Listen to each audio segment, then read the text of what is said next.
Hello everybody, welcome back to my channel. Today we are doing the mid-September love check-in for the sign of Aries. Alright, this is just a quick little check-in for the middle of the month, okay? If you want to take a look at the monthly reading, there will be a link in the description.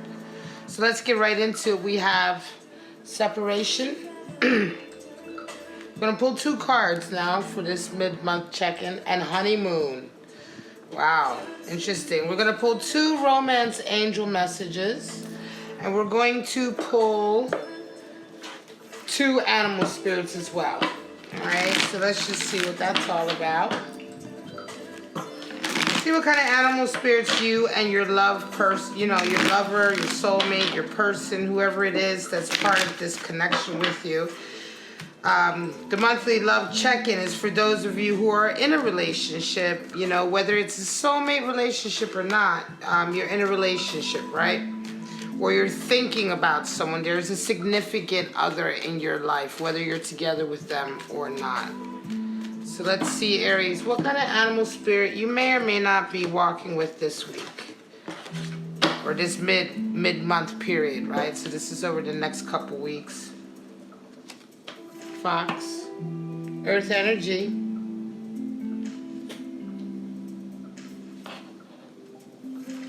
and we have frog.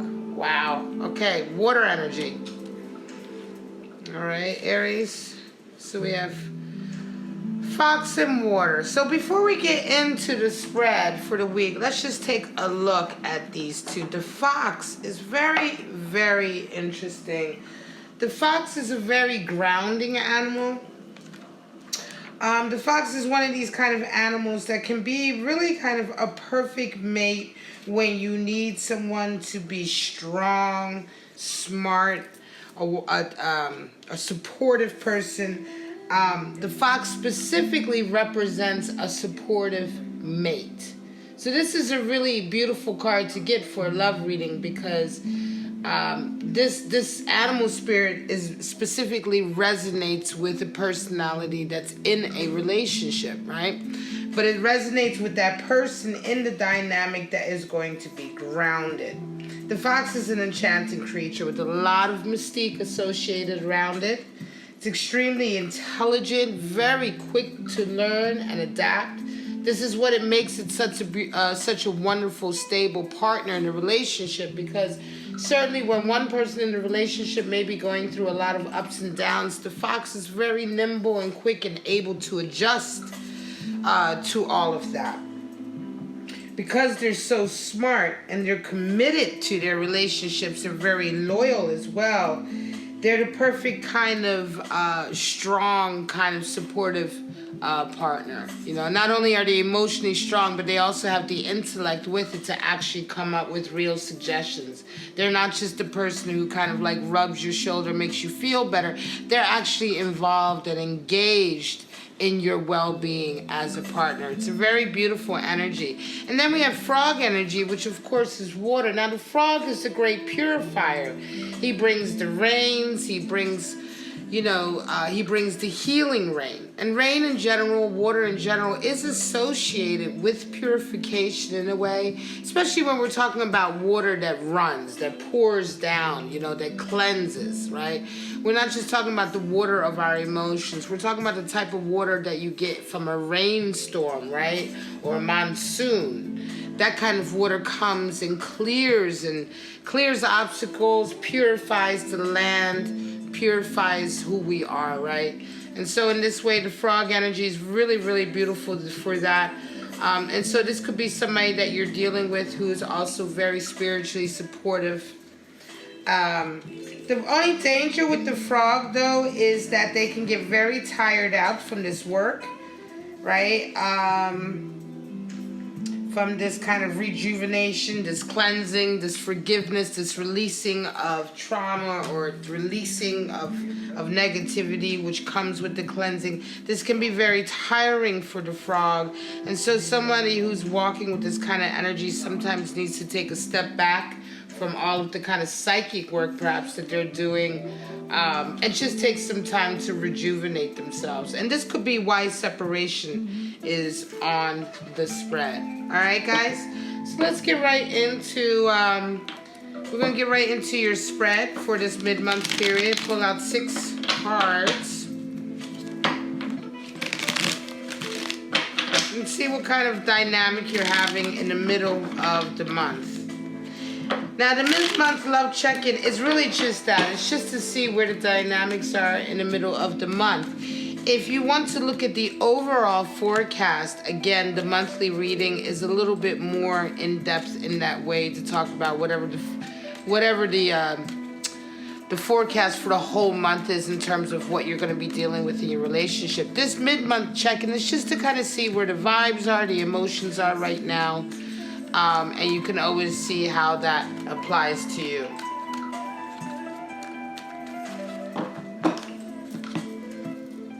All right, let's get into it.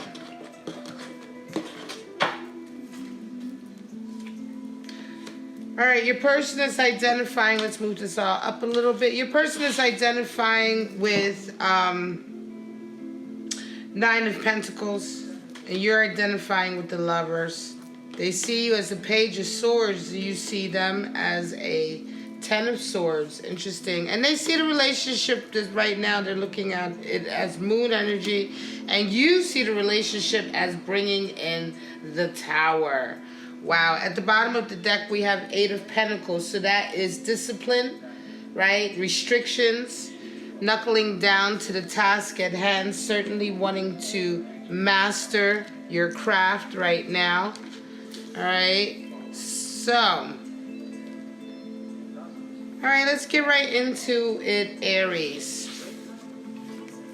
Your person is identifying with 9 of Pentacles, and you're identifying with the Lovers. So your person right now is feeling very kind of ambitious. They're kind of really, their focus is very much on their career, their ambition in their career. The 9 of Pentacles talks about a stage in our lives where we're looking, you know, we've kind of achieved a lot of status, a lot of money, right? This really has been the ambition, right? And you've achieved all of that. This figure has achieved a certain amount of mastery, right? With that falcon there, which is indicating that.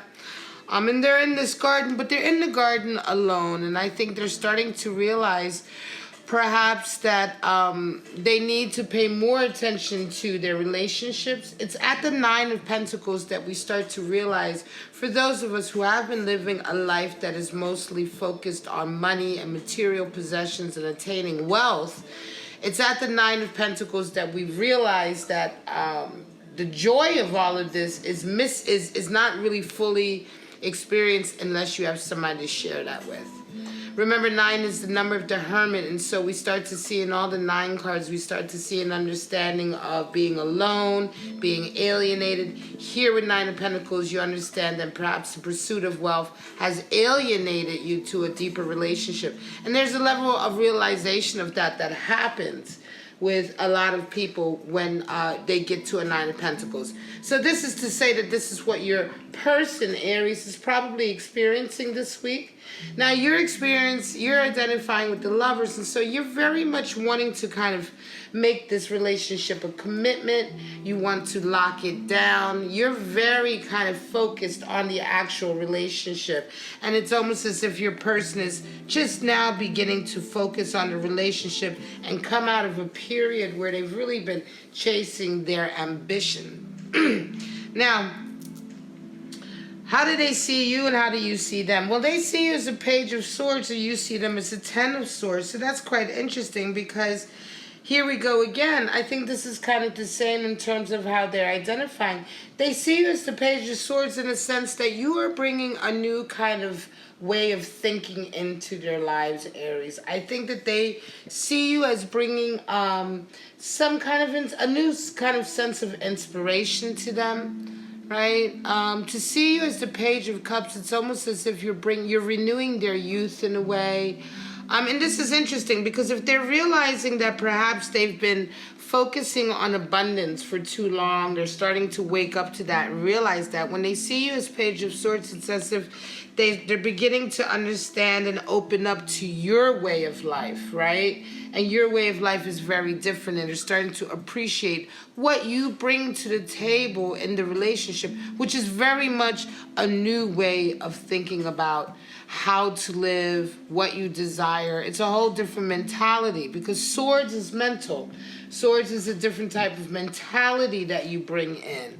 And so this is kind of a very new thing for them. It's quite beautiful. Now you see them as the Ten of Swords, and that's interesting too, because while you've been identifying with the Lover's card because you really want to lock down this relationship, you clearly care for this individual. It's interesting because you also see them coming to the end of a very difficult period for them. And Ten of Swords is interesting because when the Ten of Swords is a close, or the ending of a stage in your life which changes you. You come out of this stage of life. It's over. It's about to be behind you, but you come out of it a whole new person. This person that's on the floor is a representation of your ego self, right? And the Ten of Swords is these swords impaling it is a representation of how your old version, your old ego has sort of been slaughtered in a way. It's it's come under all of these attacks, and it's really just been beaten down. But however, out of all of this comes a new you. You've evolved. You've learned from your lessons, right? And so this is what we talk about with Ten of Swords. So it's almost as if, Aries, you see this change in your person, right? This person that you care very much for. It's as if you see them changing from perhaps maybe a materialistic person, right? Maybe a person who really cared too much about the outside, about money, about status, and you see that they're changing. And why are they changing? They're changing because of their relationship with you, right? So it's very beautiful. It seems to indicate that you guys are at a stage right now in terms of, and when we're doing this mid-September love check-in, you're at this stage right now where you guys are really seeing each other. You're seeing what the other person brings to the table. You're seeing each other's kind of weaknesses, and that's fine. And I don't even want to say that they're weaknesses, but you see in each other areas where the other person can complement. But you're very much on the same page. You're very much appreciating each other. Now, interestingly enough, though, how do you guys see the relationship? So your person is seeing the relationship as moon energy, and you're seeing it as tower. So there's still a lot of emotions here that are unseen for your person, Aries. They're still quite unsure, I think. It could be that they're unsure of how they really feel going forward. They could be unsure of how you truly feel about them, right? Because down here, when we see each other, we're talking about a lot of sword energy, mental energy. And although you're identifying with the Lovers in the sense that you want to be in this committed relationship, this moon in Taurus seems to indicate that right now feelings are very volatile and very unsure, right? Because you're seeing the relationship as a tower moment. So this relationship is certainly kind of causing a lot of turmoil in your life. Now, this could be for some of you, I don't know, if you're not together, right, Aries, this could be because you're not with this person. You may be seeing them as your mate here, Aries, and you may be seeing them coming to this end of this period, but this tower moment here seems to indicate that something isn't quite smooth right now. Something is really upsetting you about this connection with this person. It could be for some of you that you may have been separated from this person, okay? And although you have this love connection and they see you as this kind of new person in their life, and you see what they're going through, somewhere along the line there's still this kind of disconnect, right? And it's quite upsetting for you, Aries, especially for you to see this relationship as a tower. It's almost as if there's a lot of wake-up calls that's happening this mid-month with this individual. Certainly if you're separated. Could be that some of you, Aries, you may have been thinking that you're going to be getting to get back together now that this person is done, right? You may have been waiting for them to be done with a certain stage, and now you see this happening, this Ten of Swords, but what you expected to happen once they got to this stage may not be happening. You may have expected to come right back together with this person and you didn't. Okay? And so for some of you, you're seeing this tower moment. Or if you did come back together with this person after this separation, it wasn't quite exactly the way you expected it. All right?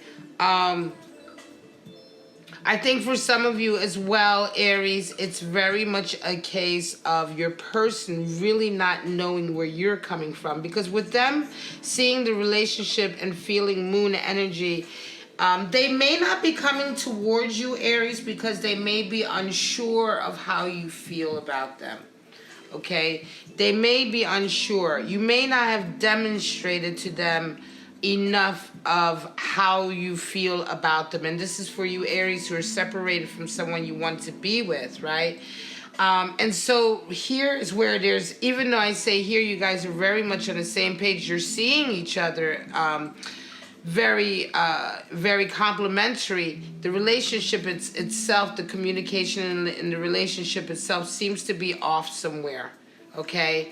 And it's leading to miscommunication, and it's leading to confusion and a gray area with regard to your partner, and it's leaving you with a very kind of like chaotic feeling of not being in control here. Like, you know, it feels like you should be ahead of the narrative and you're just not. Something is just blocking it.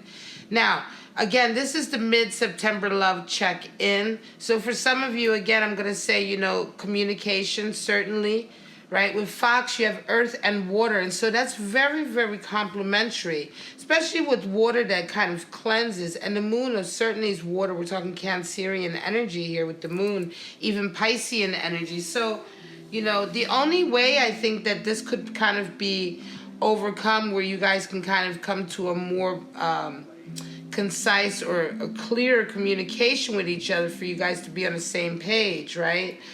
Is for you guys to simply talk about it.